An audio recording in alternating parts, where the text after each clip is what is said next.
ദേവാസ് ചുണ്ടൻ champions boat ലീഗിലെ ബാക്ക്വാട്ടർ nights, തൃക്കുന്നപ്പുഴക്കാരുടെ സ്വന്തം ചുണ്ടൻ. 2009 ദേവാസ് നീറ്റിലിറങ്ങിയത്.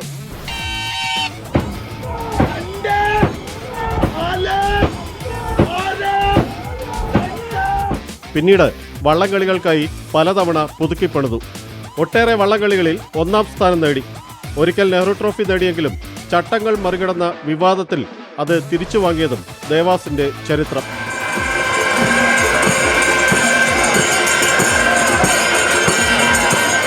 ചുണ്ടൻ നീറ്റിലിറങ്ങും മുമ്പ് തന്നെ ഇവരുടെ തെക്കനോടി വള്ളമായ ദേവാസും നെഹ്റു ട്രോഫി നേടിയിട്ടുണ്ട്. CBLൽ ബാക്ക്വാട്ടർ നൈറ്റ്സ് ദേവാസിനെ നയിക്കുന്നത് എടത്വായിലെ വില്ലേജ് ബോട്ട് ക്ലബ്ബാണ്.